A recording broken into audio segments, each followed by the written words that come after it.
Hello everyone, কি অবস্থা সবার? আজকে আমরা গল্প করতে করতে স্কিন কেয়ার করব।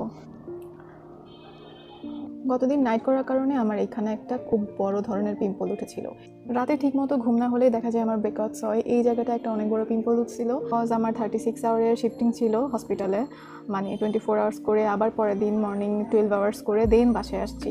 এরকম না ঘুমিয়ে যখন খুব হেক্টিক ডিউটি করি তখন দেখা যায় এরকম ব্রেকআউটস একটু হয়। তো অনেকেই বলতে পারে এত স্কিন কেয়ার করার পরে কেন মুখের মধ্যে ব্রণ। এটা খুবই নর্মাল হিউম্যান ফিজিওলজি। আপনার মুখে একটা দুইটা পিম্পল উঠবেই, এটা একদম খুব কমন একটা ব্যাপার। এমন না যে আপনি স্কিন কেয়ার করলে আপনার আর মুখে পিম্পল উঠবে না। এই ব্যাপারগুলো কিছু হরমোনাল ফ্যাক্টরের সাথে রিলেটেড।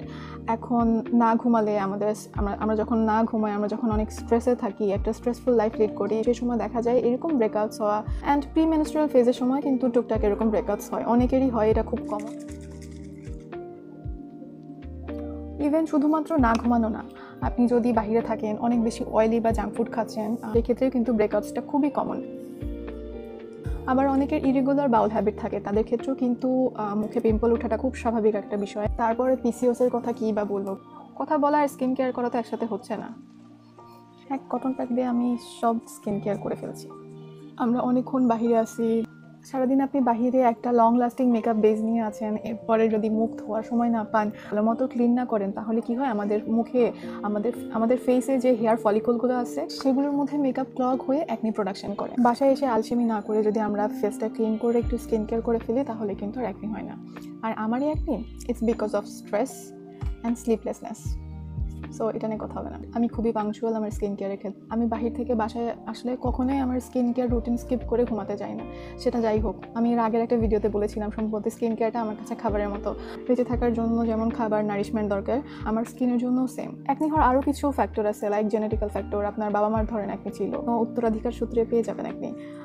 সো সরি, সেই ক্ষেত্রে আমার আসলে কিছু করার নাই। কিছু হরমোনাল চেঞ্জ, যেমন আমাদের পিউবার্টির সময় আমাদের হরমোনাল কিছু চেঞ্জ থাকে, যে হরমোনগুলো আমাদের প্রোডাকশন হয় সেগুলো আমাদের স্কিনের নিচে কিছু সেবাসিয়াস গ্ল্যান্ড আছে। সেবাসিয়াস গ্ল্যান্ড হচ্ছে এমন গ্ল্যান্ড যেটা আপনার স্কিনে অয়েল প্রোডাকশন করে। সেবাম যেটাকে আমরা বলি, সেই গ্ল্যান্ডগুলো আর কি আকারে বড় হয়ে যায় পিউবার্টির সময়। তো দেখা যায় বড় হয়ে যাওয়ার কারণে অয়েল প্রোডাকশনটা অনেক বেশি হয়, তখন দেখা যায় অনেকেরই ভয়ানকভাবে অ্যাকনি হচ্ছে। বেসিক্যালি এটা পিউবার্টির সময় হবে, কারো অনেক বছর পর্যন্ত এই অ্যাকনিগুলো থেকেই যায়, কারো আবার প্রপার ট্রিটমেন্টে ভালো হয়ে যায়। ডায়েটারির আরেকটা বিষয় আছে, অনেকেরই ল্যাকটোজ ইনটলারেন্স থাকে, এগুলো আসলে অ্যাকনি হওয়ার বেসিক কারণ।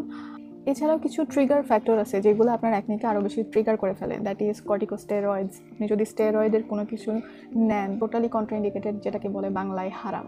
ঠিক আছে, যাদের অ্যাকনি আছে তারা যদি জেনে বুঝেও স্টেরয়েডের কোনো ক্রিম ব্যবহার করে থাকেন, তাহলে আজকে থেকে সাবধান হয়ে যান। রাতে না ঘুমানোর কথা বলেছিলাম না, সেটার সাথে কিন্তু স্ট্রেসটা রিলেটেড, কারণ আপনি যখন রাতে ঘুমাবেন না তখন আপনি স্ট্রেসে থাকবেন। আর স্ট্রেসের কারণে আমাদের বডিতে কর্টিসল নামক একটা হরমোন রিলিজ হতে থাকে, যেটাও কিনা আপনার অ্যাকনি হওয়াকে আরও বেশি ট্রিগার করে। তাদের অয়েলি স্কিন, তাদের তো অবশ্যই দিনে অ্যাটলিস্ট 2 বার ফেস ওয়াশ দিয়ে মুখ ধোয়া উচিত, সকালে একবার এবং রাতে একবার। বাজারে অনেক ক্লে মাস্ক, তারপরে হচ্ছে চারকোল মাস্ক, এগুলো অ্যাভেলেবেল আছেই, তো এগুলোও চাইলে আপনি ব্যবহার করতে পারেন। পর্যাপ্ত পরিমাণ পানি খেলে কিন্তু আমাদের গাট হেলথ এমনি ভালো থাকে। আপনার গাটের জন্য সিম্পলি পানি কিন্তু একটা ক্লিনজিং প্রপার্টি হিসেবে কাজ করে।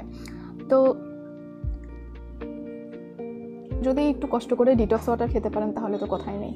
তাহলে আমরা যদি অ্যাজ এ হোল বলি, রেগুলার ফেস ওয়াশ করা, অ্যাটলিস্ট দিনে 2 বার, যাদের অয়েলি স্কিন, আর যাদের নর্মাল টু ড্রাই স্কিন তারা একবার ওয়াশ করলেই আমার মনে হয় দ্যাটস এনাফ। সপ্তাহে 2-1 দিন অয়েল কন্ট্রোলিং ফেস প্যাক বা ক্লে মাস্ক, চারকোল মাস্ক, তারপরে মুলতানি মাটিও তো অনেক ভালো অয়েল কন্ট্রোল করেন, চাইলে সেটাও ব্যবহার করতে পারেন। ভাজা পোড়া অয়েলি ফুড একটু কম খাওয়া, প্রপার হাইড্রেশন মেনটেন করা, রাতে অ্যাটলিস্ট 7 থেকে 8 ঘন্টার একটা সাউন্ড স্লিপ, এবং আপনার স্ট্রেস ম্যানেজমেন্ট করা। এত কিছু করার পরেও যদি অ্যাকনি কন্ট্রোল না হয়, then you should definitely visit a dermatologist. Acne control আসলে ছেলে মেয়ে আলাদা বলে কিছু নেই। অ্যাকনি কন্ট্রোলের জন্য আমি আলাদাভাবে ছেলে মেয়ে ভাগ করে বলিনি। এই রুলসগুলো, এই ব্যাপারগুলো আসলে সবার জন্যই, ছেলে মেয়ে বোথ। এই ছিল স্কিন কেয়ার করার পাশাপাশি আপনাদের সাথে ছোট্ট করে একটু গল্প করা। দেখা হচ্ছে আপনাদের সাথে পরের ভিডিওতে। ততদিন পর্যন্ত সবাই ভালো থাকবেন। And don't forget to like, comment, share and subscribe to my channel. See you in the next video. Bye by.